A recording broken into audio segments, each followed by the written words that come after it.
अस्सलाम वालेकुम नाज़रीन, मैं हूं रिजवान जाफ़र। सवाल है पाकिस्तान का, इसीलिए आज हम आए हैं थर पार्कर में, थर कोल प्रोजेक्ट 2 में, ब्लॉक 2 में इस वक्त हम मौजूद हैं। और हमारे साथ यहाँ पे रहने वाले, इस्लाम कोट के ख़ास तौर पे रहने वाले दोस्त मौजूद हैं बड़ी तादाद में। हमने देखा कि जब से थर कोल की बात हो रही है कि यहाँ से बिजली बनेगी और यहाँ पे प्रोजेक्ट स्टार्ट हुआ है सिंध एंग्रो कोल। ये प्रोजेक्ट जो है स्टार्ट हुआ अप्रैल 2016 में और इसका टारगेट पहले मरहले में ये था कि 660 मेगावाट बिजली जो है वो प्रोवाइड की जाए। और अक्टूबर 2019 में इसे मुकम्मल होना है, लेकिन कहा जा रहा है कि ये 5 महीने पहले यानी मई 2019 में ही मुकम्मल हो जाएगा। और एक वक्त ऐसा आएगा कि तकरीबन 4-5 साल में 6000 से ज़ायद मेगावाट बिजली जो है आखिरकार, और इसकी वजह से पाकिस्तान को फ़ायदा होगा। क्या क्या फ़ायदे होंगे टेक्निकली तौर पे, ये प्रोजेक्ट जो है पाकिस्तान के लिए कितना ज़रूरी है, और यहाँ की ख़ास तौर पे आवाम जो है मौजूदा वक्त के अंदर इनके लिए इनकी तब्दीली ज़िंदगी में कैसे लेकर आ रहा है, आज के प्रोग्राम में हम जानेंगे। तारुफ़ कराऊंगा जो गेस्ट पैनल मेरे साथ मौजूद है। सबसे पहले हमारे साथ मौजूद है जनाब सोबदार दर्स साहब, जो कि इसी इलाके में रहते हैं और यहाँ की जो कम्युनिटी है उसकी नुमाइंदगी कर रहे हैं। आपको वेलकम कहते हैं जी।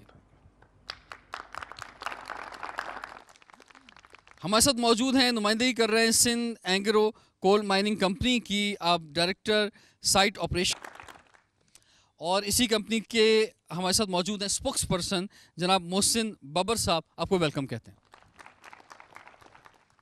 बहुत दिलचस्प बातीन जो हैं ट्रेनिंग पर हैं कि वो पिछले 7 मंथ से ट्रेनिंग पे हैं और 1 साल की ट्रेनिंग है कि वो डंपर्स जो यहाँ चल रहे हैं इसकी ड्राइवर बन सकें।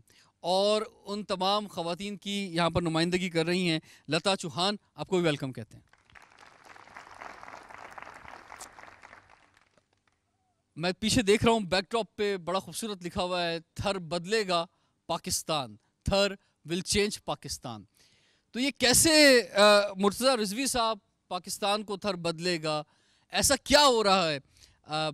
अभी हम देख रहे हैं, हम पूरे पाकिस्तान में ट्रैवल करते हैं, लोगों को मालूम तो है कि थर में एक्टिविटी हो रही है जनाब, लेकिन क्या हो रहा है, इसके रिजल्ट्स क्या निकलेंगे, शायद पाकिस्तान से बाहर क्या पाकिस्तान में भी लोग अभी वाकिफ़ नहीं हैं। आप मुख्तसर अल्फाज में कैसे बताना चाहेंगे? जी, यहाँ पे अगर आप देखें तो हम 2 फेजेस के अंदर काम कर रहे हैं कि एक वो कि जो हम टेक्निकल काम करेंगे जिसके अंदर हम कोल माइनिंग का काम कर रहे हैं और पावर प्लांट लगा रहे हैं, और जिसकी वजह से पाकिस्तान के अंदर काफ़ी सारी चेंज आएगी।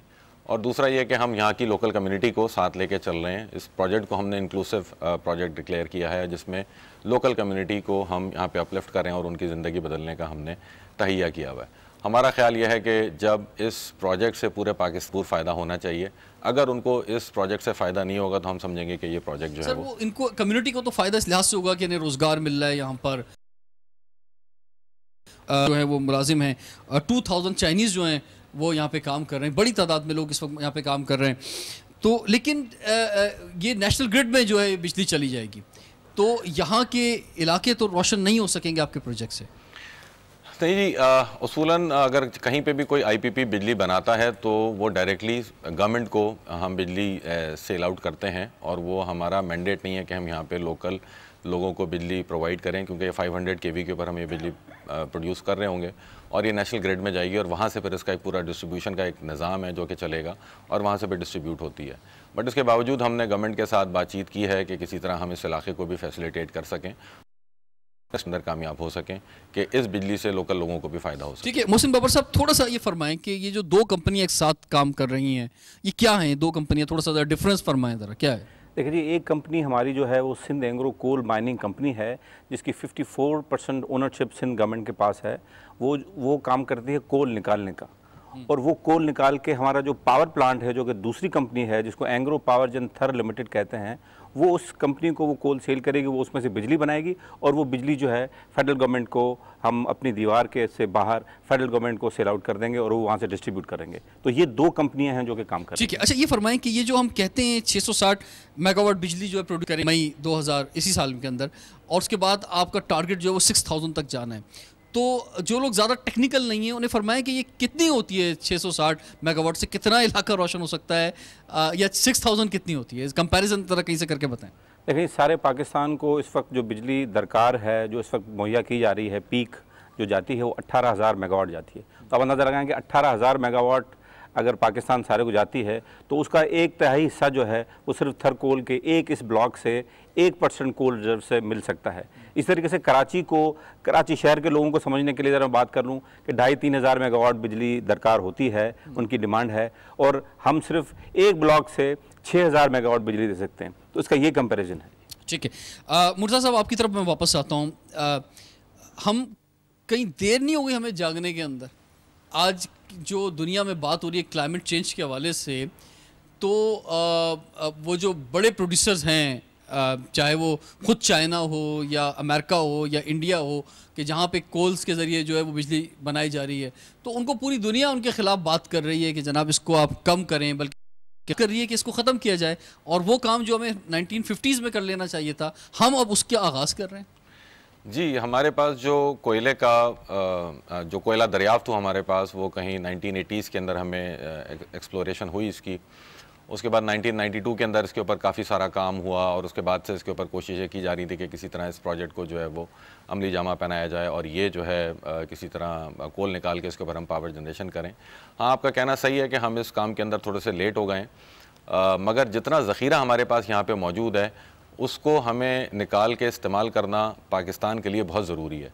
अगर मैं आपको इसका एक कंपैरिजन दूं तो हमारे पास एक पूरे मुल्क के अंदर 186 अरब टन कोयला मौजूद है, जिसमें से 175 अरब टन कोयला जो है वो थर के अंदर मौजूद है।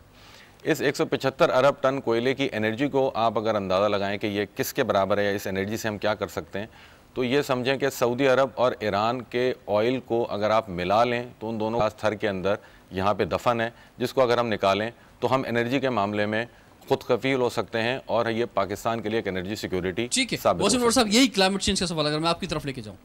देखिए सर, क्लाइमेट चेंज में सारी दुनिया में अगर आप पेरिस एग्रीमेंट को भी आप देख लें तो उसमें कहीं भी ख़त्म करने के लिए नहीं कहा गया कि आप ख़त्म कर दें कोल के प्लांट। सारी ये जिन ममालिक की आपने बात की, इन्होंने इनकी तरक्की का बुनियाद जो है वो कोल है। इन्होंने तरक्की की वो मेराज हासिल कर ली है, और अब हमें कहा जा रहा है कि जी आप कम करें, ख़त्म करें। वो उसको कम तो कर रहे हैं, ज़रूर ये बात दुरुस्त है, लेकिन जर्मनी, अमेरिका, चाइना, इंडिया, ये 40% प्लस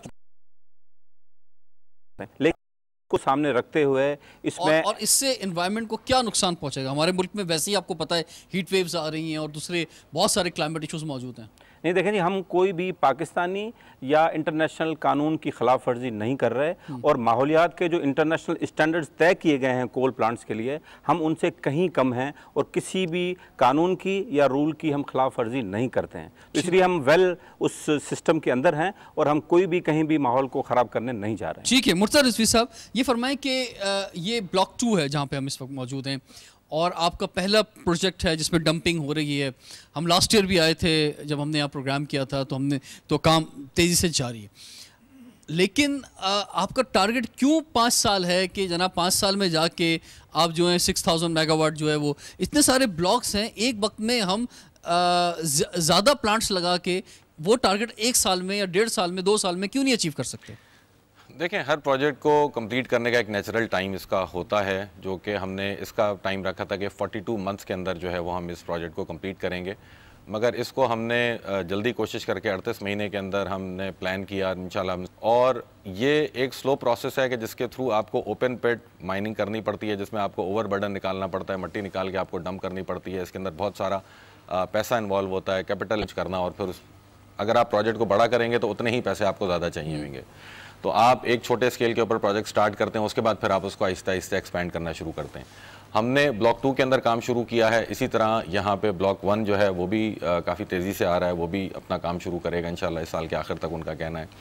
तो यहाँ पे हमारा ख्याल है कि आगे इंशाल्लाह अगले 1 साल के अंदर 2 या 3 ब्लॉक मजीद यहाँ पे आएंगे और वो अपना काम शुरू कर देंगे। ठीक है मोहसिन साहब, ये जो एक तो फाइनेंसिस की जो बात की, तो जैसे कि $2 अरब का ये प्रोजेक्ट है, तो उसमें ज़रा हमें फरमाएं कि क्या कंट्रीब्यूशन है सिंध गवर्नमेंट का, फेडरल गवर्नमेंट का, चाइना का, सीपेक का और आपकी अपनी कंपनी का?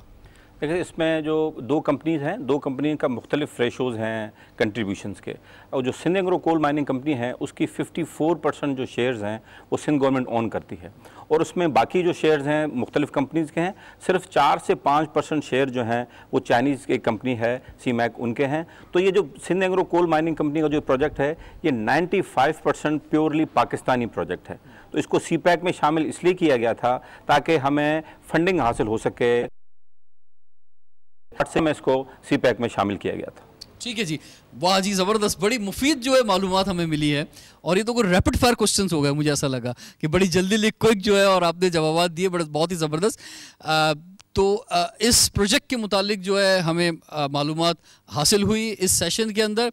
अब इससे आगे थोड़ा बढ़ेंगे, यहाँ कम्युनिटी को किस तरह इन्वॉल्व किया गया है, जो हमारे चाइनीज़ दोस्त यहाँ पे आए हुए हैं 2000 एक बड़ी तादाद है, 2000 चाइनीज़ इस प्रोजेक्ट में काम कर रहे हैं, उनका क्या रोल है, और ख़ास तौर पे ख़वातीन जो हैं उनकी भी कंट्रीब्यूशन इसमें आ गई है।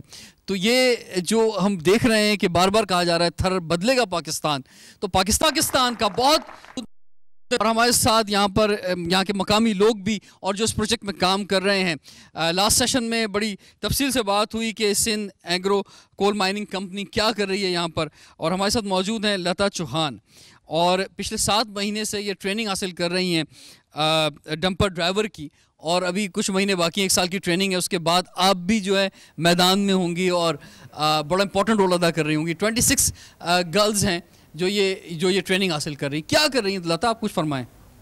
जी, सबसे पहले तो हम यहाँ पे फर्स्ट जर्मनी पे 1 मंथ हमने ट्रेनिंग की, और उसके बाद हम करोला पे भी 1-2 मंथ उसमें ट्रेनिंग, और अभी जो हमारे पास है वो मिनी ट्रक है, यानी कि एक स्टेप बाय स्टेप हम कार पे प्रैक्टिस कर रहे हैं ताकि हमें डंपर चलाने में कोई तकलीफ ना हो। अच्छा मोहसिन साहब, ये डंपर कितनी तादाद में, कितने डंपर यहाँ चल रहे हैं, और इनके जो ड्राइवर्स हैं वो कौन है अभी इस वक्त जो करंट है?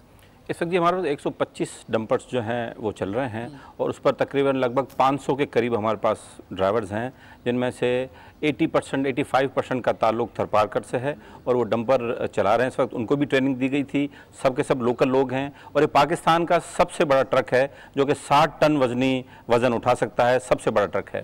तो उस पर यहाँ पर जो लोकल लोग हैं वो चला रहे हैं, क्योंकि कोल माइनिंग में सबसे है ताकि ज़्यादा से ज़्यादा तादाद में डंपर। इतनी बड़ी तादाद में लोग यहाँ काम कर रहे हैं, इनके ड्राइविंग लाइसेंस हैं, इन्होंने भी कोई ट्रेनिंग ली है या बस आपने कहा चलो जी मैदान में कूद जाओ? नहीं जी, बिल्कुल एक प्रोसेस के तहत इनको लोकल लोगों को हायर किया गया था, क्योंकि ये डंपर जो है पाकिस्तान में पहले कभी नहीं आया था, तो इस पर ट्रेनिंग देना बहुत ही ज़रूरी था। इसलिए इनमें से तकरीबन 150 लोगों को हमने डंपर ट्रेनिंग के लिए NLC के एक बहुत बड़े सेंटर दीना में भेजा, और वहाँ से उन्होंने ट्रेनिंग हासिल की, और उसके बाद यहाँ पर आके काफ़ी प्रैक्टिस की, उसके बाद अब वो रेगुलर यहाँ पर जो है वो डंपर। बिल्कुल, और दिन रात काम हो रहा है बगैर रुके, 3 शिफ्टों में, 8-8 घंटे की 3 शिफ्ट हैं, तो 24 आवर डे एंड नाइट। कोई मुश्किल नहीं होती इसमें बहुत बड़ी लाइट्स लगी हुई हैं, और वहाँ साइड पे भी लाइट्स हैं, ताकि और जो वहाँ पर काम हो रहा है सारा 3 शिफ्टों में अगर नहीं करेंगे तो ये जो आपको रिजवी साहब ने अभी बताया था, जो हम 5 महीने एडवांस इस प्रोजेक्ट में चल रहे हैं, वो मुमकिन ना हो पाता। इसलिए ज़रूरी था इसको 3 शिफ्टों में किया जाए। हमें इस वक्त 24 घंटे में 3 ही शिफ्टें मिल सकी हैं, अगर 4 मिलती तो 4 भी कर। लता, कैसे पता चला आपको, कैसे यहाँ तक पहुँची हैं आप, कोई क्या रास्ता था? जी, ये तो मेरे ख्याल से मुझे तो सपना ही लग रहा है कि आज मैं क्या करती थी आप, पहले क्या करती थी आप? आपने कुछ तालीम हासिल की, कोई और काम करती थी आप? जी हाँ, सबसे पहले मैंने इंटरमीडियम की, और उसके बाद मैंने नर्सिंग का कोर्स किया हुआ है। तो नर्सिंग के कोर्स के बाद मैं अचानक बैठी हुई थी घर पे, क्योंकि हमारे थर का माहौल नहीं है कि घर के काम के अलावा कुछ करना। तो एक दिन अचानक से मेरा देवर ही मेरे लिए दौलत है, तभी मैं आज यही सीट पे हूँ। तो एक वो बेचारा अनपढ़ था, तो एक पन्ना लेके आया, तो उसने कहा कि तो मैंने उसमें पढ़ा कि ये लिखा हुआ था ये 1 ईयर का प्रोजेक्ट है, और उसमें औरतों को ड्राइविंग सिखाई जा रही है, और उनके साथ उनके मेल को भी लगाया जा रहा है। तो मेरे लिए तो ये पॉसिबल ही नहीं था, मैंने कहा ये तो कभी हो ही नहीं सकता। तो मैंने अपने हस्बैंड से बात की, मैंने कहा ये प्रोजेक्ट है और थरकोल में ही कर। उसने कहा नहीं, मैं पहले 2 साल से इंटरव्यू दे के थक आया हूँ, तो मैं कौन से वहाँ पे रखेंगे। मैंने कहा फिर भी एक बार कोशिश करते हैं, अगर हो जाएगा तो सही है। तो मेरे हस्बैंड नहीं माने, तो मैं अपने अब्बू के साथ यहाँ पे आई। तो उसके बाद मैंने यहाँ पे इंटरव्यूज़ दिया, और जब मैं इंटरव्यूज़ में पास होगी तो मैडम जहान आरा ने मैं कॉल करके कि आप इंटरव्यूज़ में पास हो गए और आप यहाँ पे 5 सितंबर के आके ज्वाइन कर सकते हो। तो उसके बाद मेरे हस्बैंड को पता चला कि हाँ तुम सच्ची कह रही हो कि तुम्हें यहाँ पे जॉब मिल गई है। और यहाँ पे जब आया और माहौल देखा, और अल्लाह का शुक्र है अभी हमारे साथ ही है और 7 मंथ से मेरे साथ ही वो जॉब कर रहा है यहाँ पे। अच्छा जी, वाह, ये तो बड़ी ज़बरदस्त सक्सेस स्टोरी हो गई है। तो क्या आप शौहर को भी जो रोज़गार मिला, और जहाँ आरा का आपने जिक्र किया, तो आपसे हम जानेंगे हमारे इस प्रोग्राम को, जैसे कि आपने पहले भी बताया, अभी 7 मंथ्स हो गए हैं। हम लोगों ने स्टार्ट किया था लास्ट सितंबर में। जैसे कि लता ने आपको बताया, इनिशियली हमें वी weren't श्योर कि हमें कम्युनिटी से किस किस्म का रिस्पांस मिलेगा। So we started with the first batch of 13 women. लेकिन इतना अच्छा हमें रिस्पांस मिला कम्युनिटी से कि आफ्टर दैट जो 13 ख़वातीन थी, उनके रिश्तेदार, उनकी पड़ोसी, जिन भी ख़वातीन को यहाँ पता चल रहा था, दे स्टार्टेड अप्रोचिंग अस कि हमने भी काम करना है। और हमें 4 महीने बाद ही एक और हमने बैच स्टार्ट किया। सो राइट नाउ हमारे पास 26 ख़वातीन हैं जो इस ट्रेनिंग से गुजर रही हैं। और ऑब्जेक्टिव ये है कि by the end of this year इंशाल्लाह इनकी ये ट्रेनिंग कंप्लीट हो जाएगी और इन दोनों ग्रुप्स को हम साथ ऑन बोर्ड करेंगे ताकि ये as dump truck drivers mind में काम कर सकें। ठीक, बहुत ज़बरदस्त, थैंक यू वेरी मच। ज़बरदस्त जी, क्लैपिंग होनी चाहिए इस पूरी टीम के लिए। और ये बहुत बड़ा कंट्रीब्यूशन है वुमेन एम्पावरमेंट की तरफ। और ये अभी सिर्फ 26 ख़वातीन यहाँ पे आई हैं। इसमें मुर्तज़ा साहब टारगेट क्या है कि कितनी ख़वातीन को इंक्लूड कर सकते हैं? अभी तो हमने ये पहला बैच स्टार्ट किया है जो कि 26 वुमेन्स का है, जो कि 8 के ग्रुप्स के अंदर जाके काम करेंगी। और इसकी कंप्लीशन के बाद हमारा प्लान है कि हम और ख़वातीन इसके अंदर मज़ीद इंडक्ट करेंगे और ये सिलसिला चलता रहेगा, ये सिलसिला जारी रहेगा। ठीक है, रोज़गार की बात चल रही है तो ज़रा तादाद फरमाएं। जैसे कि 3,500 लोग पाकिस्तानी यहाँ पे काम कर रहे हैं, इसमें 70% लोग थर के हैं पे मौजूद हैं। किसी को बताएं तो मतलब अजीब, मतलब यकीन ना आए कि यार 2000 चाइनीज़ लोग एक प्रोजेक्ट में थर में आके काम कर रहे हैं। तो ये क्या कर रहे हैं? 2000 चाइनीज़ यहाँ पे क्या कर रहे हैं? यहाँ पे जी 2000 चाइनीज़ जो हैं वो तो पावर प्लांट के ऊपर काम कर रहे हैं। इसके अलावा 500 चाइनीज़ जो हैं वो हमारे पास माइनिंग के ऊपर भी काम कर रहे हैं। तो इस साइट को अगर आप देखें तो यहाँ पे इस वक्त कोई 2500 के करीब चाइनीज़ काम कर रहे हैं। फ्यूचर में हमारे पास प्लान है कि यहाँ पे 2 पावर प्लांट्स और लगेंगे तो चाइनीज़ की तादाद यहाँ पे और बढ़ जाएगी, ऑलमोस्ट डबल हो जाएगी, 5000 के करीब हो जाएंगे। तो पावर प्लांट का लगाना जो है that is a technical job. तो उसको बहुत सारे चाइनीज़ सब कॉन्ट्रैक्टर्स और कॉन्ट्रैक्टर्स यहाँ पे आए हुए हैं जो कि ये पूरा काम सर अंजाम दे रहे हैं, जिसमें प्लांट की इरेक्शन है, प्लांट की कंस्ट्रक्शन है, इस तरह के सारे वो काम कर रहे हैं। हमारे पास माइनिंग के अंदर, क्योंकि माइनिंग पाकिस्तान में पहली दफ़ा हो रही है, इससे पहले कभी नहीं हुई थी, तो वो चाइनीज़ कंपनीज़ आई हैं जो कि आके यहाँ पे एक्सकेवेटर्स चला रही हैं और माइन की प्लानिंग कर रही हैं और इस तरह के सारे काम कर रहे हैं। तो ये वो प्रोजेक्ट स्टार्टअप करने के लिए आए थे और पहले फेज़ की कमिश्निंग करने के लिए आए हैं कि जिसके अंदर ये पावर प्लांट भी चलाएंगे और हम यहाँ से कोयला निकाल के पावर प्लांट तक यहीं रहेंगे या वापसी का रास्ता है उनका? नहीं जी, जो पावर प्लांट के ऊपर जो लोग काम कर रहे हैं वो तो वापस चले जाएंगे, क्योंकि एक दफ़ा जब कमिश्निंग हो जाएगी तो फिर अंदाज़न कितने लोग वापस चले जाएंगे? इसमें से मेरा ख्याल है कि कोई 75% लोग वापस चले जाएंगे। ठीक है, और बाकी लोग फिर मुस्तकिल यहाँ पे रहेंगे? जी, बाकी लोग चलते रहेंगे। ठीक है, तो ये बड़ी ज़बरदस्त सक्सेस है। हमारे साथ चाइनीज़ रिप्रेजेंटेटिव भी मौजूद हैं। Hello, how are you? Can you share us how about your experience regarding work in this project? Okay, it has been quite new for me to come to this site, like 1.5 years back.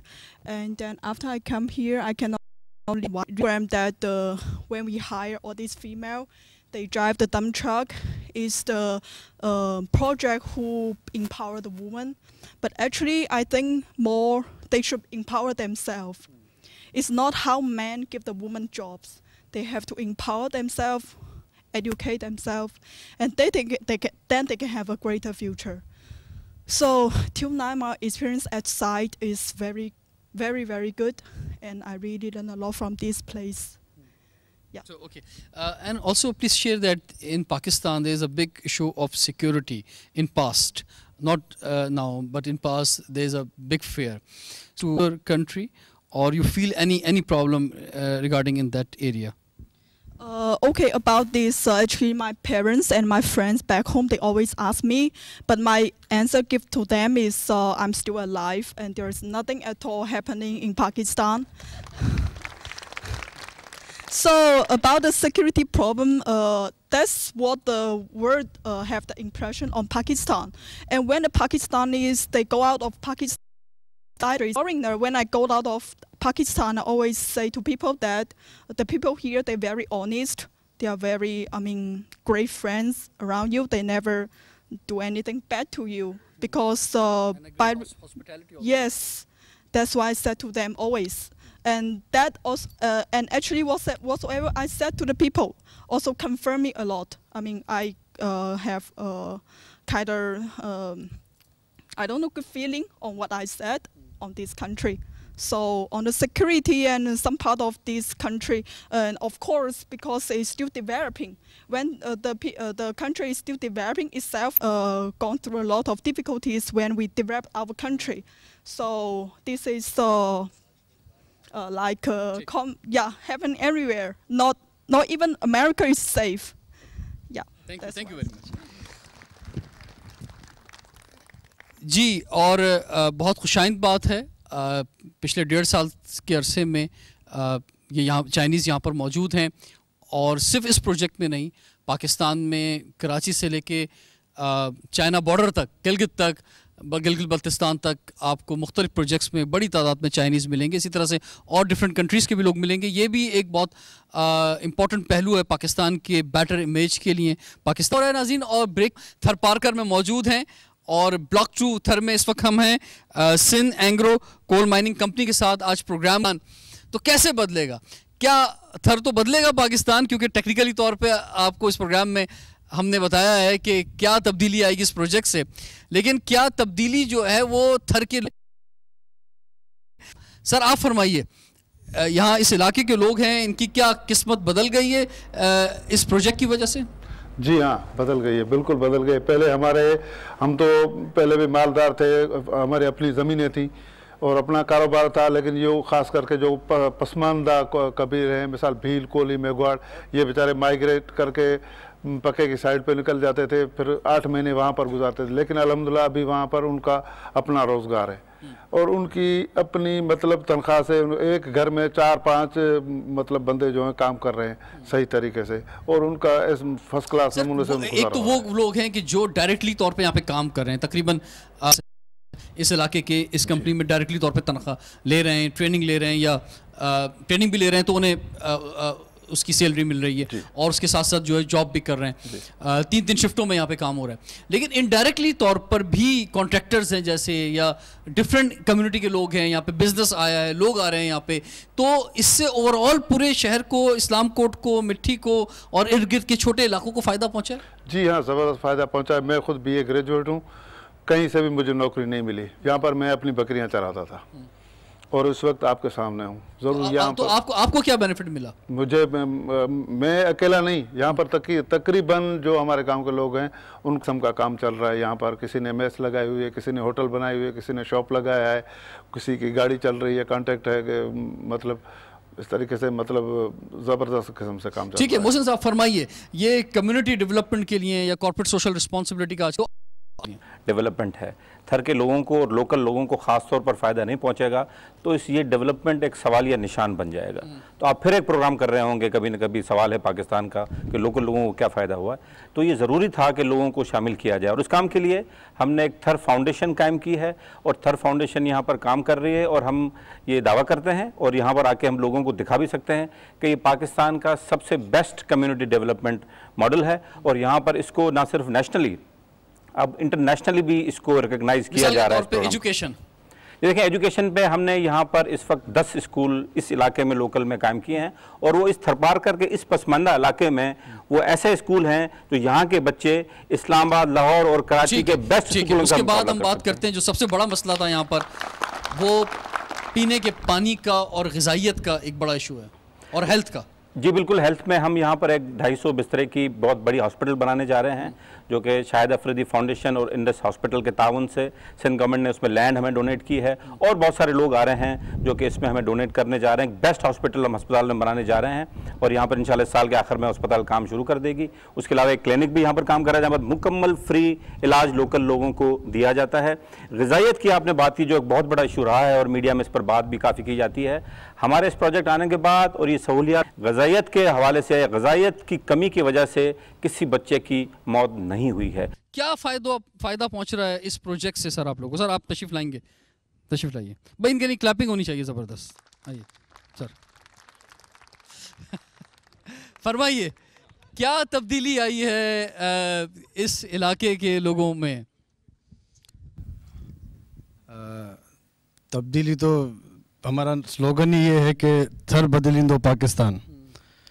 Block 2 की अगर मैं बात करूं तो जैसे सूबेदार ने बताया कि पहले यहाँ के मुकामी लोग साल के 8 महीने घर से बाहर रहते थे, सिंध जाते थे, बदीन जाते थे, हैदराबाद जाते थे, वहाँ जाके कारोबार ज़मीनों पे काम करते थे। अब हर घर के अंदर 3 से 4 बंदे यहाँ पे रोज़गार कर रहे हैं। मिनिमम उनको 20,000 रुपये की सैलरी मिल रही है। तो हर घर के अंदर 60 से 70,000 रुपये वो अपने बच्चों के साथ ज़िंदगी भी गुजार रहे हैं और घर के अंदर भी मिल रहे हैं। उसके बाद यहाँ पर जो कारोबार हैं 100% लोकल लोगों को मिले हुए हैं। कोई दुकान चलानी है, कोई होटल चलानी है, कोई ट्रांसपोर्ट चलाना है, तो 100% लोकल्स को इनकरेज किया जाता है और उनको अपॉर्चुनिटी दी जाती है। मोहसिन साहब ये फरमाएं कि सिंध हुकूमत की तारीफ़ मीडिया में ज़रा कम ही होती है और ज़्यादातर जो है वो मुख्तलिफ हवालों से तनकीद का ही निशाना बनाया जाता है, उनकी प्रोग्रेस को, पिछले 10 साल की कारकर्दगी को। आप तारीफ़ करेंगे या आप भी कुछ तनकीद ही करेंगे? जी, मैं बिल्कुल भी कंजूसी का मुजाहरा नहीं करूँगा, क्योंकि ये जो काम हुआ है पब्लिक प्राइवेट पार्टनरशिप में, इस प्रोजेक्ट में, ये पाकिस्तान में एक फ़कीदुल मिसाल। अब दूसरी हुकूमतें और फेडरल गवर्नमेंट के कुछ इदारे सब के सब इसको रिकग्नाइज करके गए हैं और ऐसा मॉडल पाकिस्तान के बाकी इलाकों में भी रेप्लिकेट करने की बात हो रही है। तो इस हिंद हुकूमत को इसका क्रेडिट देना चाहिए। मतलब क्या क्रेडिट दे रहे हैं, क्या किया है उन्होंने, ये फरमाए ना आपके साथ थोड़ा सा। जैसे मिसाल के तौर पे कराची से चलते हैं तो यहाँ तक की सड़कें बना दी हैं, यहाँ की लैंड आपको दिलवाने में, मतलब क्या कंट्रीब्यूशन है उनका? देखें जी, इसके कुछ डायरेक्ट बेनिफिट्स हैं, कुछ इनडायरेक्ट बेनिफिट्स हैं। अब तक इस इलाके में जहां आप खड़े हुए हैं, यहाँ पर $4.5 बिलियन की इन्वेस्टमेंट जो है वो डायरेक्ट, जिसका प्रॉमिस हो चुका है, जो प्लेज हो चुकी है और होने जा रही है। उसके अलावा इनडायरेक्ट जो बेनिफिट हैं, ये तो आपने बात की 3,500 लोग यहाँ पर डायरेक्टली इन्वॉल्व हैं, लेकिन यहाँ 20 से 25,000 लोग जो हैं रही है, उनकी लाइवलीहुड बेहतर हो रही है। पॉवर्टी का जो लेवल है वो नीचे जाएगा। इस इलाके को बेहतर करने के लिए सब कुछ आप ही कर रहे हैं या सिंध गवर्नमेंट भी कुछ कर रही है? सिंध गवर्नमेंट लोकल गवर्नमेंट की लीडरशिप रोल है उनका, और वो इस प्रोजेक्ट की जो पॉलिसी मेकिंग है ये सारी सिंध गवर्नमेंट के वाले कि इस्लाम कोट शहर आइंदा 10 साल में सिंध का तीसरा या चौथा बड़ा शहर बनने वाला है। तो ये कैसे बनेगा? ज़ाहिर है सिंध गवर्नमेंट की पॉलिसीज होंगी और यहाँ पर जो काम होने जा रहा है वो सारा रेप्लिकेट होगा, ट्रिकल डाउन इफेक्ट होगा। उसके बाद इस्लाम कोर्ट का एक मॉडल सिटी हम बनाने जा रहे हैं, उसमें हम सिंध हुकूमत की मदद कर रहे हैं ताकि इसको बेहतर से बेहतर किया जाए। सर मुर्तज़ा साहब, अपने इस प्रोजेक्ट के बारे में क्या बताना चाहेंगे पाकिस्तानी कौम को एंड आप खासतौर पर ओवरसीज पाकिस्तानी?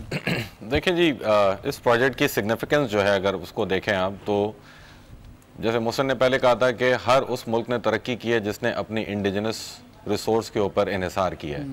कि आप अगर आपके पास जो कुदरती मादनियात मौजूद हैं, अगर आप उनको इस्तेमाल करेंगे तो उसी को आप इस्तेमाल करते हुए तरक्की करेंगे।